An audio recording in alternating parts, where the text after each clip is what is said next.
കൊച്ചി പനങ്ങാട് പോലീസിനെ ആക്രമിച്ചത് ഇന്ന് രാവിലെ നമ്മൾ ആ വാർത്ത കണ്ടിരുന്നു. പോലീസിന് നേരെ ഒരു ആക്രമണ ശ്രമം ഉണ്ടായത്.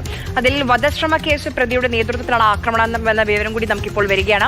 ഒന്നാം പ്രതി ഷമീറിനെതിരെ വധശ്രമം ഉൾപ്പെടെയുള്ള കേസുകളുണ്ടെന്ന് പോലീസ്.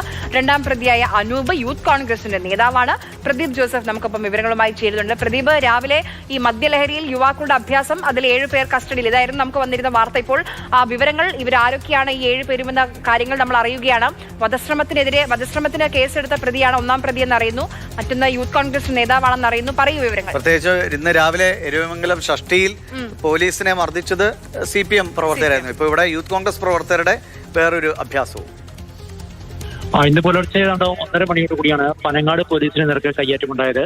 അരൂർ ഇടപ്പള്ളി ദേശീയപാതയിൽ കുമ്പളം പാലത്തിന് നടുവിൽ കാർ നിർത്തിയിട്ട് യുവാക്കൾ കൂട്ടം കൂടി നിൽക്കുന്നത് കണ്ടാണ് പോലീസ് സ്ഥലത്തെത്തിയത്. ഇത്തരത്തിൽ നിൽക്കുമ്പോൾ അപകട സാധ്യതയുള്ളതുകൊണ്ട് കാർ മാറ്റിയിടാൻ പോലീസ് ആവശ്യപ്പെട്ടു. ഇതോടെ പ്രതികൾ പോലീസുകാരെ കയ്യേറ്റം ചെയ്യുകയായിരുന്നു. പനങ്ങാട് SIക്കും മറ്റ് 2 പോലീസുകാർക്കും മർദ്ദനമേറ്റു. കൂടുതൽ പോലീസ് എത്തിയതോടുകൂടിയാണ് ഇവരെ കീഴ്പ്പെടുത്താൻ സാധിച്ചത്. കേസിൽ ഷമീർ എന്നയാളെ 1-ാം പ്രതിയാക്കിയും അനൂപ് എന്നയാളെ 2-ാം പ്രതിയുമാക്കിയാണ് കേസ് രജിസ്റ്റർ ചെയ്തിരിക്കുന്നത്. അല്പസമയത്തിനകം ഇവരെ കോടതിയിൽ ഹാജരാക്കും. ഇവരിൽ ഷമീറിന് നേർക്ക് വധശ്രമം ഉൾപ്പെടെ മറ്റ് 4 ക്രിമിനൽ കേസുകൾ ഉണ്ട് എന്നാണ് പോലീസ് അറിയിച്ചിരിക്കുന്നത്. അനൂപ് പ്രദേശത്ത് യൂത്ത് കോൺഗ്രസിന്റെ ഭാരവാഹിയാണെന്ന് പറയപ്പെടുന്നു. ഔദ്യോഗിക കൃത്യനിർവഹണം തടസ്സപ്പെടുത്തുന്നതിനും അസഭ്യം പറഞ്ഞ് ഭീഷണിപ്പെടുത്തുന്നതിനുമാണ് പ്രതികൾക്കെതിരെ കേസെടുത്തിരിക്കുന്നത്. ചേർത്തലയിൽ നിന്ന് എറണാകുളത്തേക്ക് വരികയായിരുന്നു യുവാക്കളുടെ സംഘം. ഇവർ സഞ്ചരിച്ചിരുന്ന ആഡംബര കാറും പോലീസ് കസ്റ്റഡിയിലെടുത്തിട്ടുണ്ട്.